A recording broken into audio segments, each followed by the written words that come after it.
Hey, welcome to Hear God's Word. This is Michael Longer. In this podcast, we study and dissect the Bible to better understand what it means and is trying to say. We'll cover theology and dig into the original meaning through language and word studies. We'll even discuss scientific and historical ties, but we'll always come back to the basics. There's so many layers to the Bible, and it's all important. So, if you want to hear what God has to say, then let's dive in. Hey everyone. So I know these last few episodes have been pretty intense, and unfortunately it's not gonna get any easier today because we're going to be talking about the corruption of the world, and we were hinting at that and talking a little bit about it beforehand.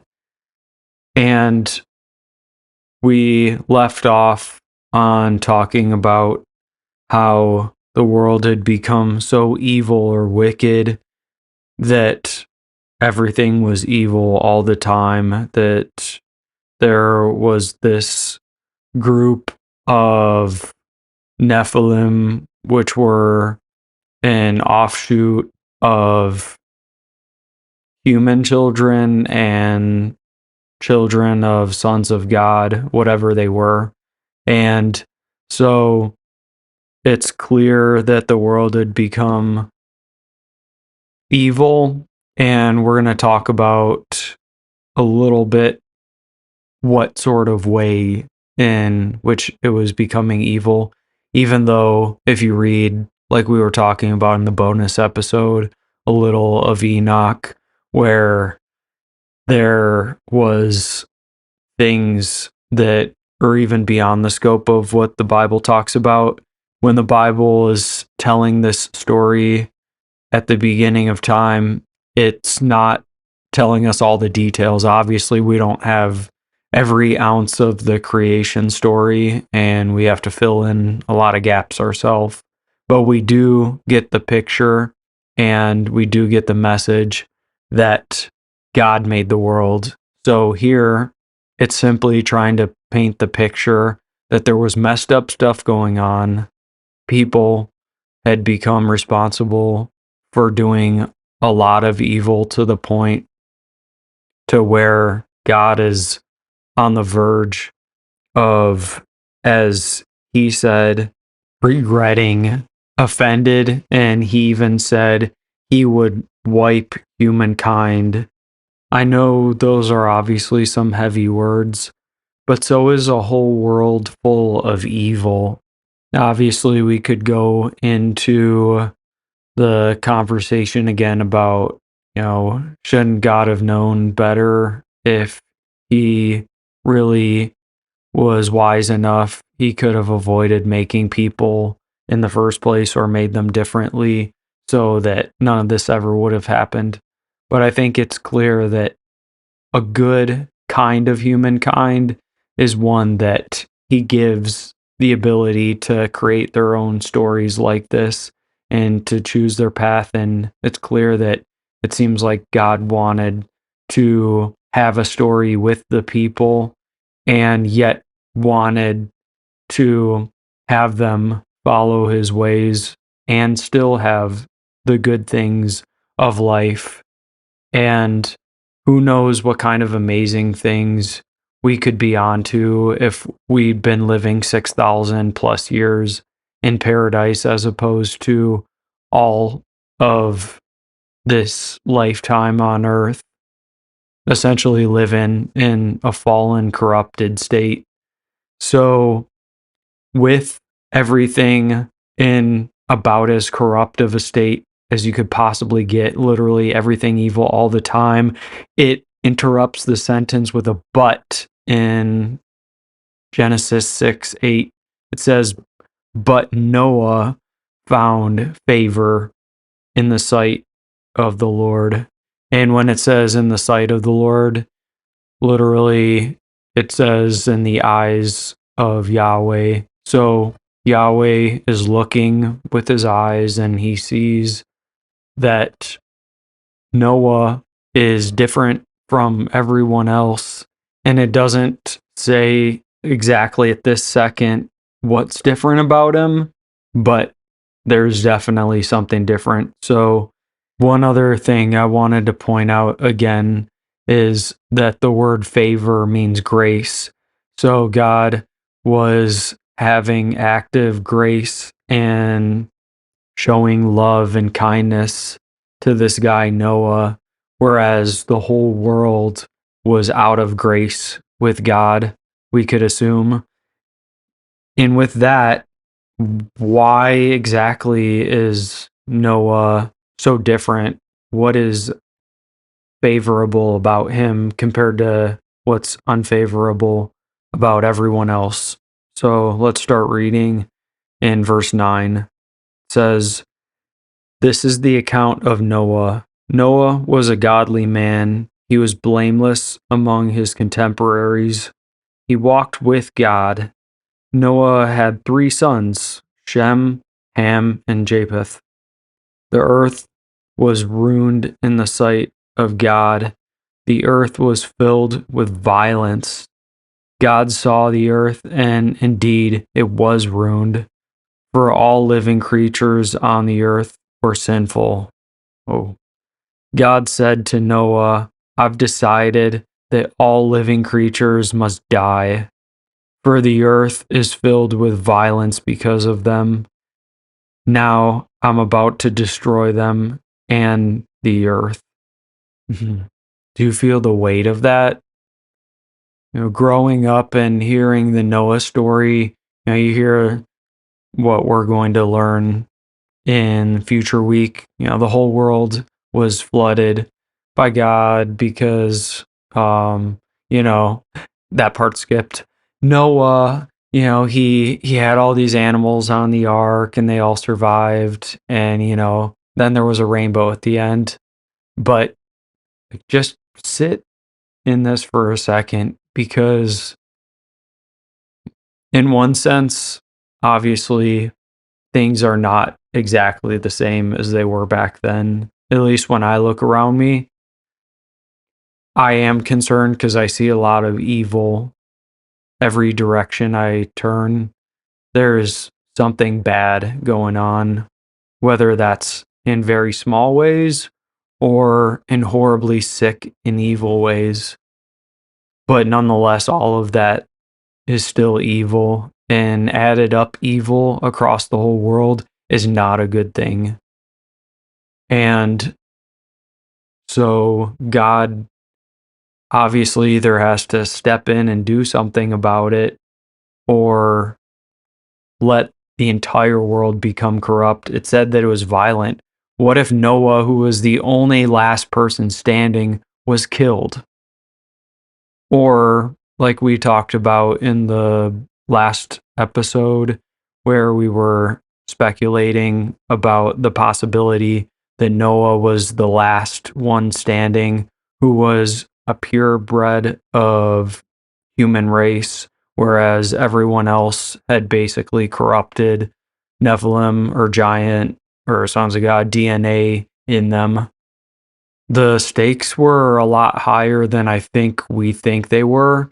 And just imagine that everything in the world was going wrong that it could now. Just imagine everything started collapsing and you were the last one trying to fight the system and stay pure and stay, as this says, godly, as opposed to the opposite would be worldly. It's easy to go with the flow, go with the world on a lot of things, but that's not obviously what God looks for.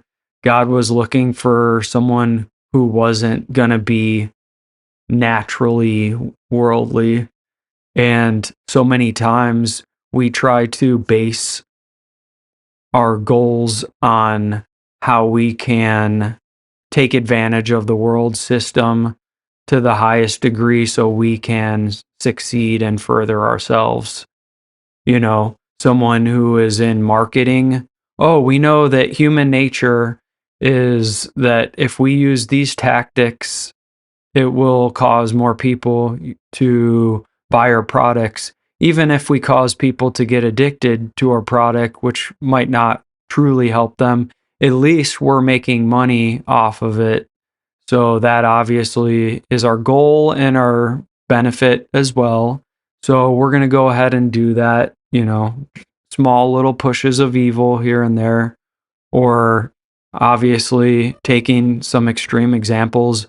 Oh, nature says, when you feel love, even if it's for little children, then, if your heart's telling you to go for it, then go for it, human trafficking. If I have a desire to do stuff with little kids and I can get away with it and find a way to make it work out and manipulate and hurt people along the way, obviously including, the kids I'm taking advantage of, or even if they're adults, I'm okay with doing that as long as I get my pleasure, because as long as I have success, money, pleasure, it's all good. If I have to commit some violence along the way, as long as my best and my best life and interest is being taken care of and taken into mind, then technically I can't feel someone else's life. So, why does it matter? They can deal with their own experiences when they're stuck with me handing it to them. Obviously, just listening to me say all these things is probably upsetting and irking almost everyone listening to this right now. And if you can't tell, I'm saying all of these things in an extremely critical tone because I hate every word that I just said. But yet, there's people who barely even think about the way that they're living, but that is essentially their mindset.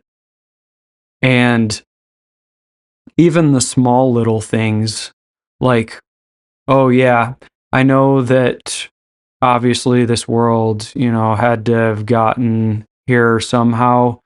And there are some, reasons why someone could believe in God. But at the same time, instead of taking what I've heard he has to say that I should do, I would rather follow, my own sort of ways when it comes to like respecting the Sabbath or, having immoral relationships, or when it comes to like white lying to, uh, something everyone does, do something maybe actually good, why does it really matter? And with our own sense of morality, we could technically paint anything as good and we could call it good ourselves. But God set up the world and specifically said that certain things are good. Don't you think it would be good to listen to what he says is good in other areas? Listening and knowing what the creator of our world says about different issues, like, don't you think that's important? And so basically the answer for everyone on earth at that time except for Noah was, we don't care. Like, we've forgotten about the creator and we have, our own system of being powerful and getting our way and making the world into what we want it to be. Because at the end of the day, that's what matters, right? That we're happy. I'm sure the giants were happy getting their way, doing violent things. You see people in gangs, and in one sense, you could say that the guys at the top who are getting their way on an everyday basis, that honestly, they're probably pretty happy. They're happy with their cars. They're happy with their statistics. They're happy with their possessions. They're happy with their success. They're happy with their control. But at the same time, we all know that that's not good. That's not good for them, even though they might think it is. Everyone hopes for that person to turn their life around, even though that person is trying to head even further into controlling their life in the way that they're already running it. And my suggestion and call, according to this, is, do you really want to let your life get to that point? Like, if you're a good person, but you don't believe in God, or you're not following him, or you believe in him, but you're not living your life in a way that's different from the world, then this is a call out to you, because who knows how long before you end up going down that road if you don't have God's sense of what is right. If you don't have him to hold you back from going down a potential road in the future that is much darker than you thought, and you might be thinking, oh, I'm good, I can hold myself off from those things. But at the same time, you're already falling into that trap. And so this is a call out to everyone. So, with that said, what does make Noah different? Like, why was Noah not like the rest of the world, and what set him apart? So it actually gives the answer when it says in verse 9 that Noah was a godly man. And when it says that in Hebrew, it actually uses the word righteous. So Noah was a righteous man. And the question is, what does that mean? If you break down that first part of righteous and take the word right, that gives you a really good idea. It basically means to do what is right. So Noah was a man who was doing what was right, So what is right? Well, right would be listening to God, not doing the opposite of what's right. Not doing wrong is what is doing what is right. And sometimes even just staying neutral and not doing evil could be doing what is right. So Noah was essentially avoiding evil, which was unlike everyone else in the world. And as we read, it said, unlike his contemporaries, but that word actually is generations. And so with the word generations, that kind of reminds us what it was talking about at the beginning. We talked about how this is the account, or essentially the generations of Noah. So we have this theme repeating again, and we're going to go back into all of these things again and break it down. But I wanted to start from verse 9 again at the beginning. So when we see this is the account of Noah, going back to that term account, or many say generations, it's essentially talking about this is the story of, and another way, of saying story is an account. And yet it also is referring to, like, these are the descendants or the children that created the story that we're going to tell you about. So, Noah's family, his descendants, this is their story. So now we were basically talking about Cain's story and what was happening in the world because of his family, but then it got cut off. So then we get a little bit of story, and then we jump to Seth's family tree, because obviously Abel unfortunately didn't get a family tree. So we start Seth's story, and then there's this abrupt stop at Noah, and then it starts talking about how the whole world is evil, and then it picks back up again, like we just left off with Noah, and now it's saying this is Noah's story. Like, this is what was going on in the account of his time during his age and generation. And you see not the same exact word, but a similar word. If you look at it in verse 9, it says, this is the generations of Noah. Noah was a righteous man and was blameless among his generation. So you have the word generation twice in a lot of translations, but actually it's a different but similar term. The first one, like we were talking about, is referring to a storyline. And this second one is referring to more so the way that we use the word generation. Like, my generation is millennials. So I live in the generation of millennials. Or we could say, I live in the 21st century.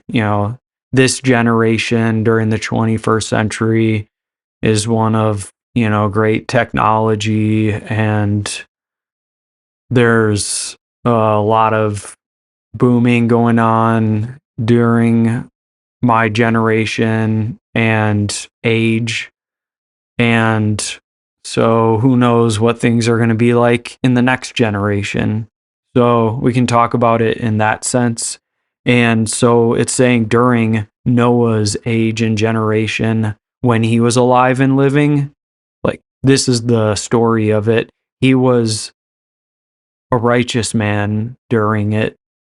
And like, that was the thing that made him different. And it said he was blameless. So let's talk about those two again. We cut off when we were talking about righteousness. So Noah was a righteous man. He was doing the right thing. And how do you do the right thing? I think it's clear that if we go back to the story of Adam and Eve in the garden, almost every story, I think, can go back to that in some kind of way. What was the only wrong thing that they could have done? Eating the fruit like God told them not to.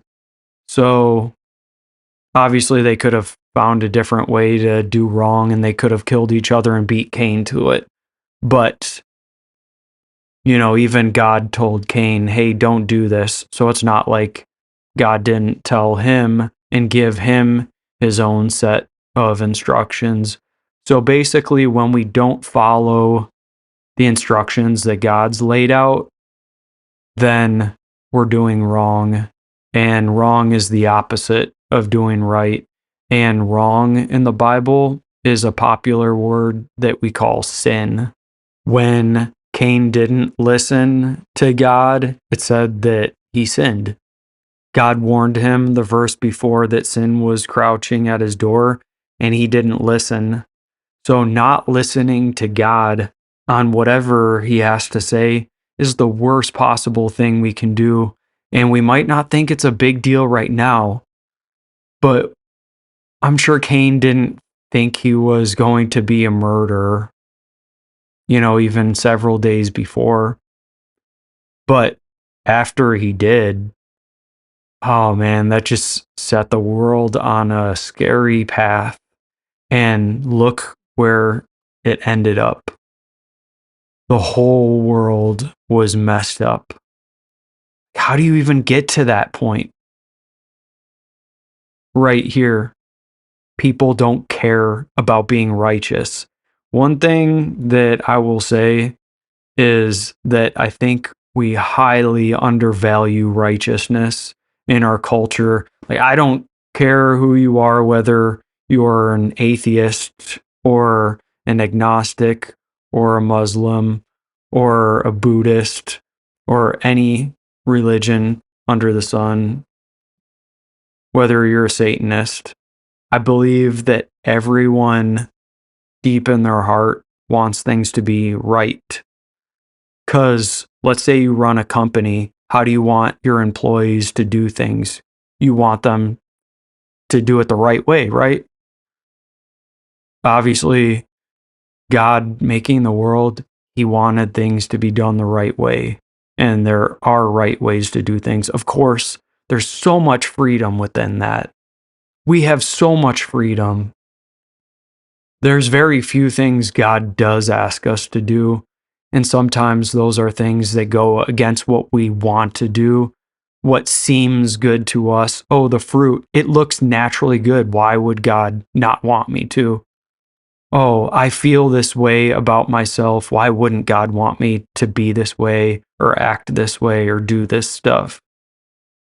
Because God knows you better than you know yourself.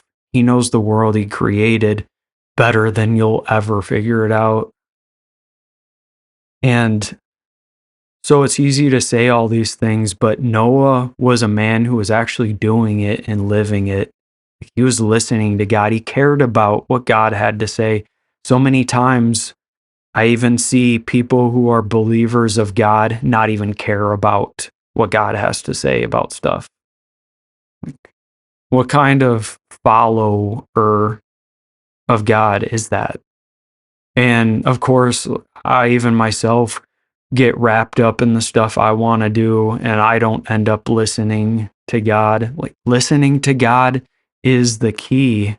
And we'll see that just in a little bit in the story. Listening to God is the pivotal characteristic he is looking for in people. You cannot do what is right if you don't know what is right, and you can't find out what's right if you don't get that from the person who made things the way that they are. And you can't find out the way things are truly made to be lived if you don't listen to God.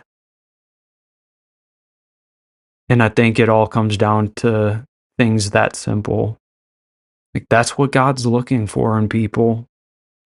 And that's what I know he's looking for in me, which is why anytime I find out something that has to do with truth, that has to do with what God said, that has to do with what's right, as much as it stinks, I work my hardest to change my belief system and to pivot away from the way that I'm thinking and doing things, because that's not going to benefit me.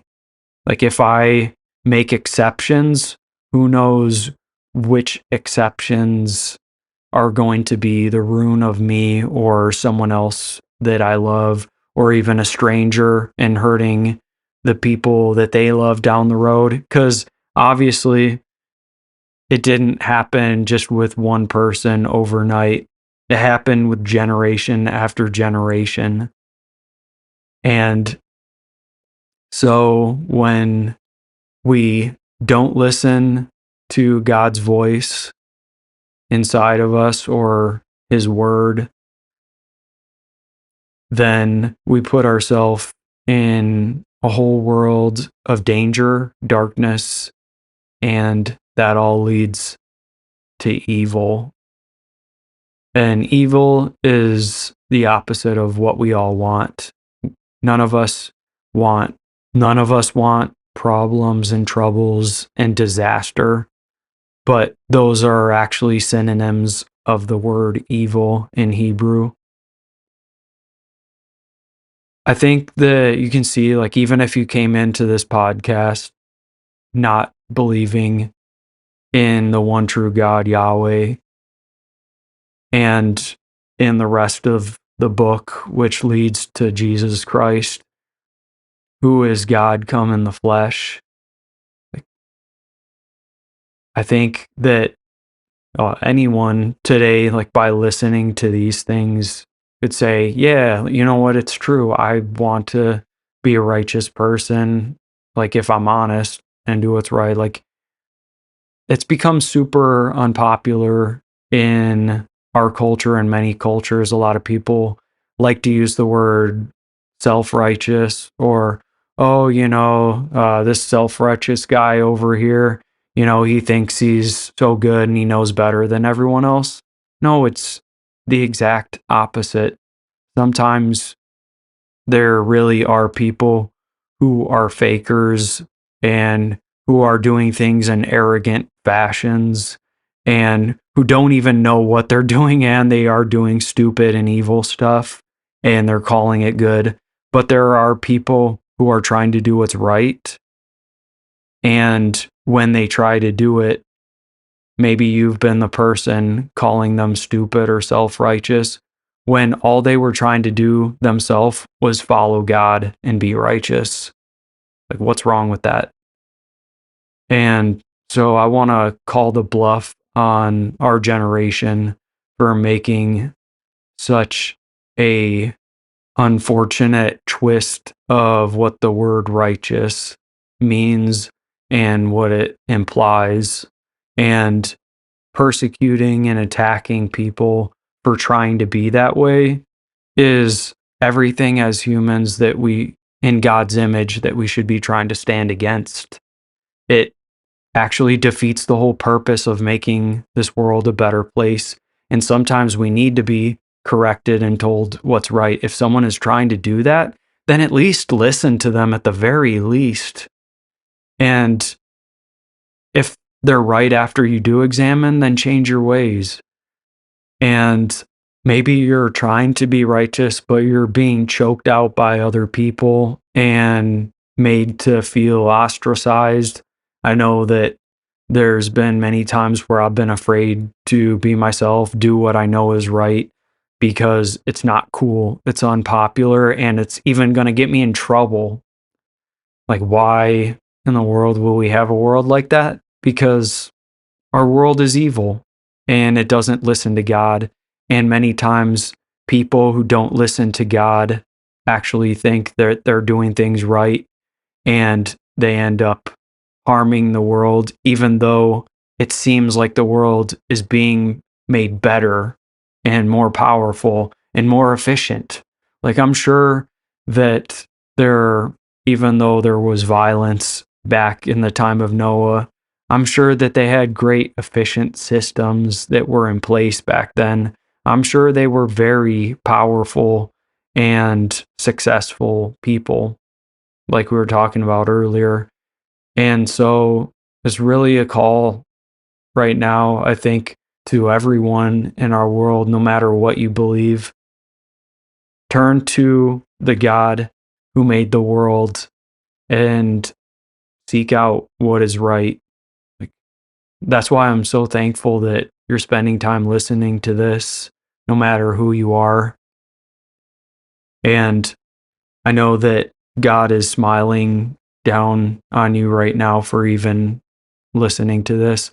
And for every believer who knows God and has kind of fallen into the trap of, oh, yeah, I don't want to seem self-righteous. Well, good, don't be righteous and make up your own version of it. Like, don't be self-righteous, be righteous. Like, the actual kind of righteous. And sometimes you do have to do things that will get you called names like self-righteous. But at the same time, like, whatever you do, just do it with love. Like, hey, you know what? You might call me that, but hey, I love you. I love God, and I'm just trying to do what's right. And if someone says, oh, you think you know better? Say, no, I just believe that God knows better, and this is what he said. So that's what I believe and need to be doing. And if you have a problem with that, then maybe you're a little self-righteous about you thinking your own system is more right than mine. So, it all goes in circles at the end of the day. And at the end of the day, everyone has to choose something that they believe is right and something that they believe in. And at least for me, I know that I would rather side with what God says is right, even if it isn't agreeable with culture. So getting back to those two words, we had righteous and we have the word blameless. So obviously, blameless means, not being able to be blamed for anything. Pretty simple. But the word also has a little more complexity. I think you're kind of getting the picture that the Hebrew language has a lot of depth of meaning in their words. So when it says blameless, essentially it means whole. So essentially it means Noah was a holistic or a complete human. Like he was living in a holistic fashion in which no one could actually find like true criticisms against him. Like, of course, people could call out stupid stuff like, "Oh, you're being self-righteous, Noah. You're trying to follow God and being a goody two shoes." Okay, cool. You can throw insults, but like, what kind of real accusations do you have against me? And it's possible maybe Noah did get violent in some ways or got drunk or possibly had a little bit of sexual immorality. But it's clear that when everyone else in the world was sold on following the path of evil, Noah was at least trying to do what was right, and he was attempting with his very best. And not only that, but he was succeeding at it because in the end, like even if he had to ask for forgiveness for some things along the way, it says that he was blameless. He couldn't be blamed for anything. Like God didn't hold anything against him. And whatever kind of stuff that he may have messed up along the way, at least he got forgiven for those things and was whole, whereas no one else seemed to be trying to live in that way. It doesn't seem like people were trying to live like Enoch and walk with God, or they weren't trying to live like Enosh's sons and call on God. Like these are things that God wants from people. He wants them to listen to him, and people who are walking with God are probably spending time listening to him while they're walking. And people who call on God are probably going to listen when he talks back to them. So it seems like the rest of the world wasn't really trying to do anything like that. And so the question also comes down to, are we doing that stuff? Because our world is not going to get closer to what it should be unless we do call on God and we walk with God. We're not going to be able to even listen or do what's right because we won't even know what is right, even if we think we're doing it, even if we think we're being progressive and progressing society the way it needs to go. We may be so caught up and tricked into thinking we're building a utopia because things do feel like they're actually improving, at least in some ways. But we can't look at the whole world and say that that's the case. So then we get back to where it says that he was the only righteous and whole person in his generation. I think that means that everyone else was unrighteous or sinful and unwhole and corrupted. And speaking of which, then it jumps into verse 11, how it talks about, how the earth was corrupted. So even here, we have that confirmation. What's the opposite of being blameless and whole? It's being corrupt and ruined and broken. And it also is used as a verb in the future. Actually, the very not too far away future, the same word for ruined or corrupted is destroyed. So basically, it's stating that the world was already destroyed by itself because of its corruption. Its own corruption was its destruction. So, if you have someone who is ruining and breaking and corrupting things in your home, it's going to end up getting destroyed. It's only a matter of time if it's not already. And so this is what's happening with the world. And so let's pull back for a second. In verse 10, which was sandwiched in between, we see that it's another genealogy. It says Noah had 3 sons, Shem, Ham, Japheth. And these guys are going to be really important to remember in the future. And you'll see why. But reining it back, as we talked about, this is the account or the generations or the storyline or basically the family tree story of Noah. So whenever you see the pair of account and someone's name, it's going to be a story about that person and their family and their history.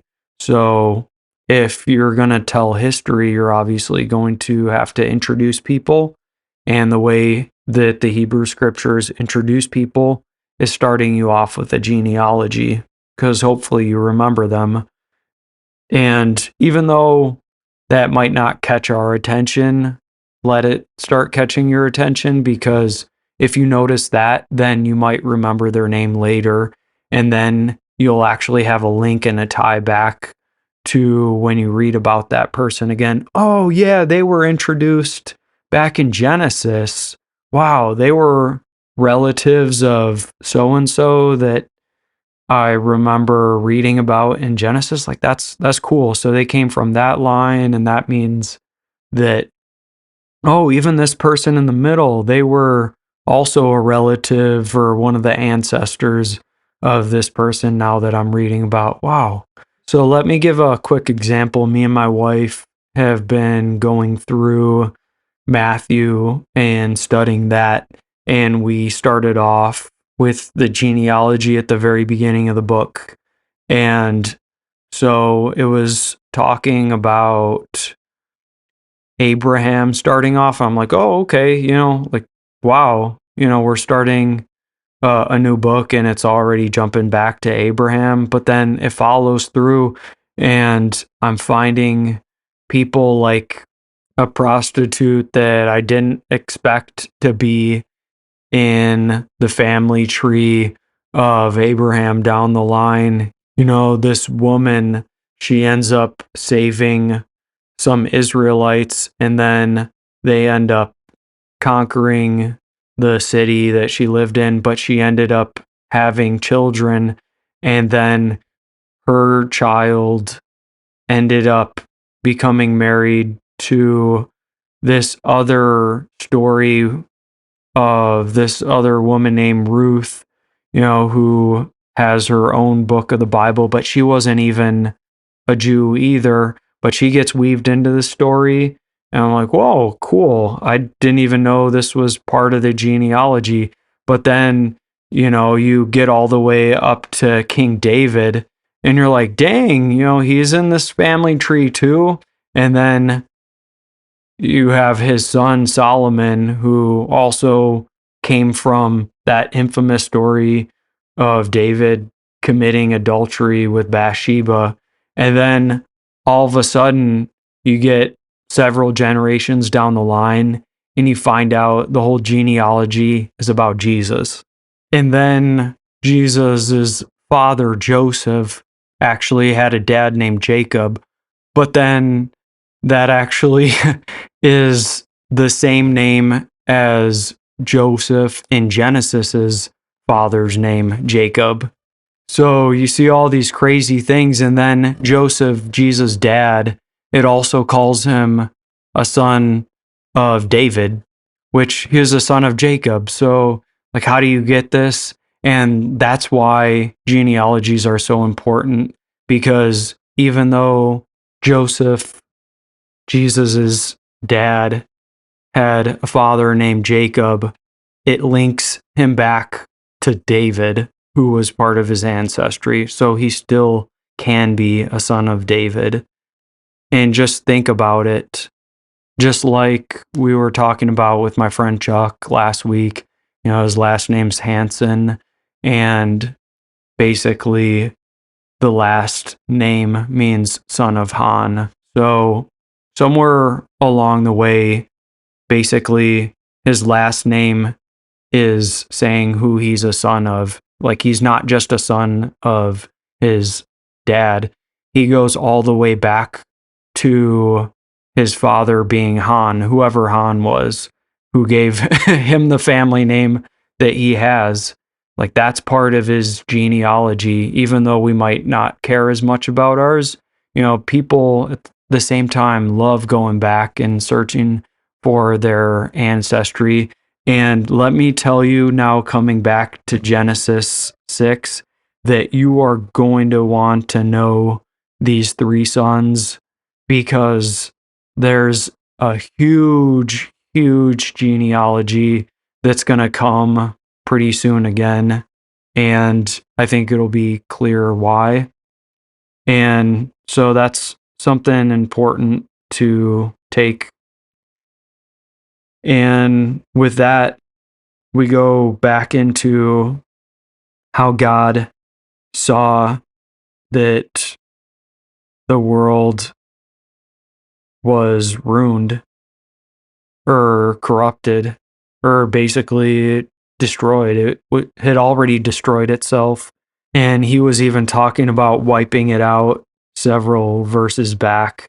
And it says, that the reason why here is that the world was so violent that murder and crimes and other immoral acts, like we read about in Enoch, or if you read some other extra biblical literature, those accounts seem to suggest even more things going on, such as witchcraft, such as listening to evil and demonic spirits.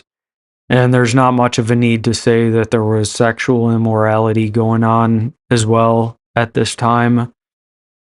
How else would the world have gotten so corrupt with all of this sons of God and Nephilim talk? And these people had essentially brought the world to ruin, even though no one tries to bring the world to ruin. We just do it naturally as humans, just by being ourselves. And that's why I think it's clear that God is helping us to not be our natural worldly selves, but we do have an aspect in us that is made in God's image, that we can move beyond just being natural and only going based off of the things that we see. There, as most people, I think, believe and are aware, more things going on than just the things we've already observed. And everyone knows that even in science, there's more things we have to observe. And even if we observed everything, I doubt we would even understand everything. And that would leave a huge question, like, okay, well, now that we understand everything, what's more? And I think it would be clear at that point, leaving the one who created the world out of the equation and the fact that, he's set some things up. We may have all the whats, but what about the why we have the what? I think that this is the fundamental flaw in science, is it answers the whats, but it doesn't answer the whys, and it even has a hard time even answering the hows many times. Even though we've figured out some things, a lot of stuff is left up to theories. And going back to the whole world being corrupt, when it says the whole world, literally it uses the same word that was used to describe Noah, actually. The whole, like, remember, Noah was a whole person. He was being holistic and filled with the right things. Here it says that the whole world was filled with, and then it says violence, and like continuing to build on that, it can include anything from violence to also just malicious intent. And if you remember, it talked about every thought or imagination or inclination, like everything that was going on in people's minds was also evil and wrong. And even slightly problematic things fall under that category. And what happens when everything going on all the time only ranges from slightly problematic to sickly evil? That's a scary world. And I'm sure that there were some, nice things happening, but at the same time, like, God saw through the facades. And I think God sees through our facades when we try to be good or nice people, but truly deep down we're not. And we're not really listening to Him in the way that He created this world to be ordered. And we live so many times out of order by trying to create things in our own concept of order. And sometimes it's difficult because God doesn't lay out instructions on how do we order government so that it doesn't become corrupt. How do we even run things in religious organizations so that we don't have corruption? Like, we don't have a bunch of instruction manuals from God, but yet at the same time, He has left basic instructions before leaving Earth, as I've heard it put. Bible, Bible, basic instructions before leaving Earth, I think describes the Bible pretty well. That if nothing else, it gives you the basics of what you need to know in order to know and do what is right. And that's what God's looking for. He's not looking for people to be legalistic and self-righteous like we've talked about. He's looking for people to be actually righteous. And I think that might be one of the main points. If you do that, then you won't be doing wrong. And if you're not doing wrong, then you won't be doing evil. And if we're not doing evil, then it's not making the world a worse place. And the sad thing is that the story that we're reading in Genesis and even hinted at other places in the Bible, it's gonna get worse. And people, even if they like this message, they might think it's stupid, and maybe you're listening to it and that's what your thoughts are, but the Bible has already predicted that you would think that. In verse 12, it just repeats again that the earth had become corrupted. And when it says the earth, it doesn't mean just the ground that we live on and the planet. It's talking, as it says here, it was corrupt, for flesh had corrupted their way on the earth. So, as we learned about, when people mess things up, it messes up the earth.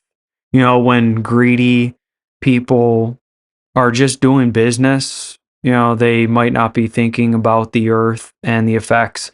They might not be thinking about the actual physical planet that we live on and the well-being of everyone who lives on it besides them. And they also might not be thinking about the effects of corruption that just they're perpetuating into the system of people. And flesh and the earth, I've already hinted at it, but these two things are intertwined because flesh is physical, the earth is physical, and so these are two ways to describe the same thing, like the flesh and the earth. It's all messed up. Like the flesh ruined the earth, but the earth made the flesh. You know, we're all made out of the elements of this world. And so we're all part of this world. But when we live in this world, we obviously are tempted to live in ways that are like the imperfections of it. And although God made everything good, he even made us very good, at the same time, there's just something about God that is different, that's higher, that's better. And why would God make us physical and put us through this? I don't have all the answers, but it's clear that he made people to use that higher part of themselves, like to use that spiritual part of themselves to listen to God, even though they can't hear him physically. To not hear just with our ears, our physical ears, but to hear with our spiritual ears. If you open up your ears, you'll be able to listen and hear God. And if you do seek him and look for him, you'll find him. But obviously, you have to truly and really do it with all your heart. And for everyone who has been searching, and maybe you think it has been with all your heart, and maybe it has, then keep on doing so, because you will find, but you can't give up. And one of my favorite quotes in the entire Bible, Galatians 6:9 says, "Don't get sick of doing what's good, because in our own time we'll be rewarded if we don't give up." So keep on doing good. Don't get sick of it, because that's good. That's the best thing anyways. It's good to do good, good to do right. And it's good, we can all agree not to give up. And if doing good is still searching and seeking God and still listening out for him, even if you think that it's failed before, then keep on going, because you haven't heard everything. And maybe hearing nothing so far has been a test for you. But you can get mad at me on the other side of this life, or you wouldn't, if you don't believe in an afterlife, you can't get upset at me. But I'd say keep pressing on to hear from God until the very end, because a lot of times it's even in those last moments that God tests us too, that we truly do end up finding him. That was the case with one of the guys who was actually crucified and killed right next to Jesus. He spent his whole life being a criminal, being corrupt, and at the very last minutes, moments, hours, seconds even of his life, he asked Jesus to remember him when he went into his kingdom. And that's what God wants for you. His kingdom is paradise. And paradise is that garden at the beginning, but God will make it new. So, finishing off what it's saying here in verse 12, it's talking about corruption of all their ways, like every path, every thought, everything, every single way that they were doing things was messed up. And then it says what God said and was going to do about it. God said, but then he actually said to someone. He was talking with Noah. So obviously, Noah and him had to have been talking. So communication with God is obviously going on even at this point, and it's with one man. And so he told Noah that I've decided that all living creatures or flesh must die. The literal translation would be the end of all flesh has come before me. And so here it says the end. So, like, basically, this is the end. This was end of the world stuff.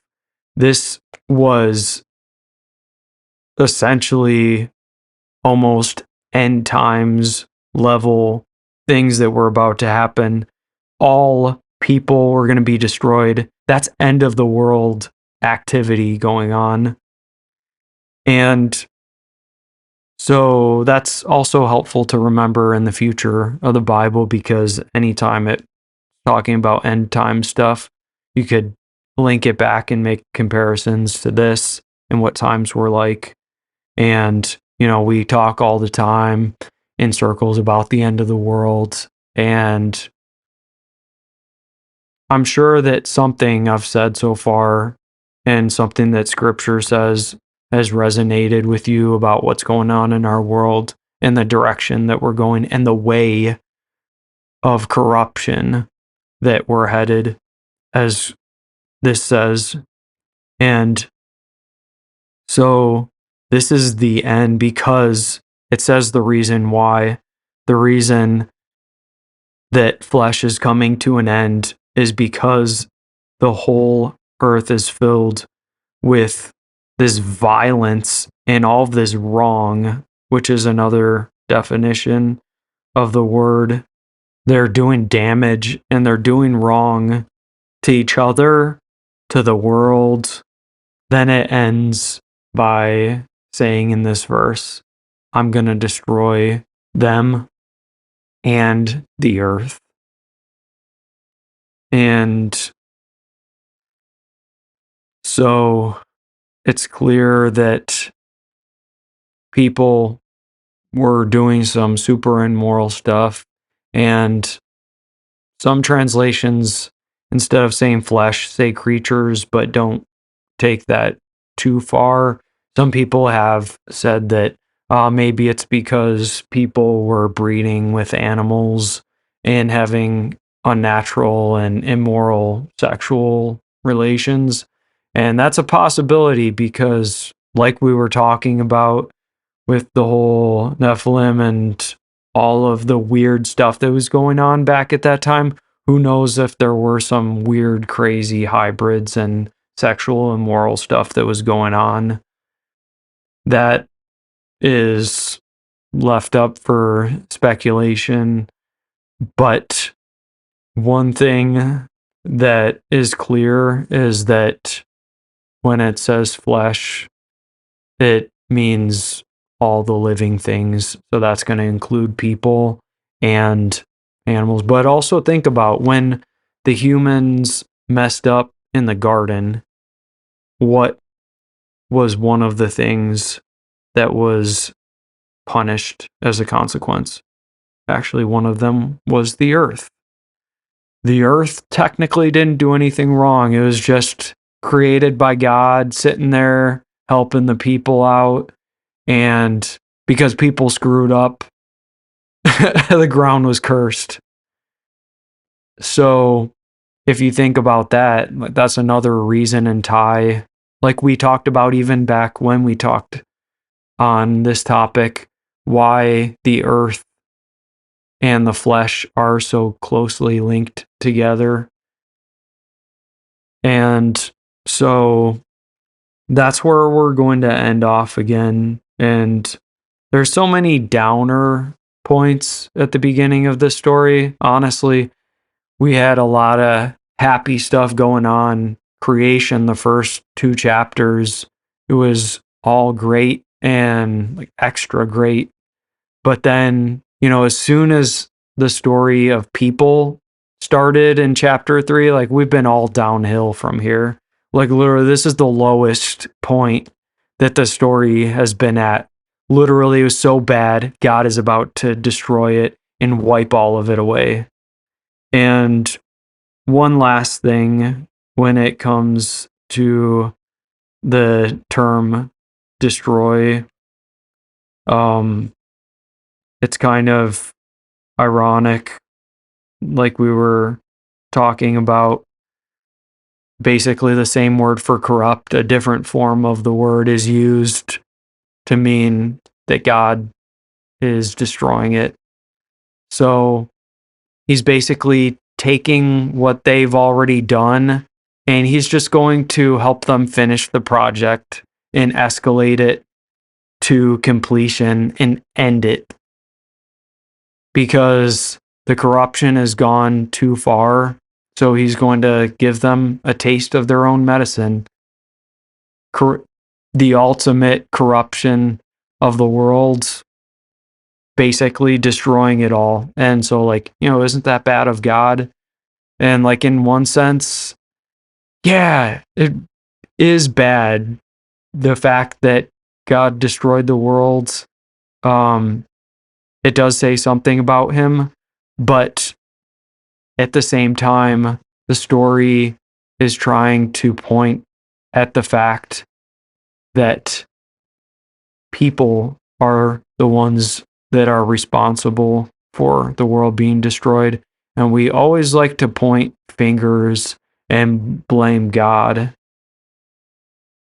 And, we can make all of these arguments and we can make well, why would he create our world and then expect us to do things his way? If he gives us freedom, we should be able to do things the way we want.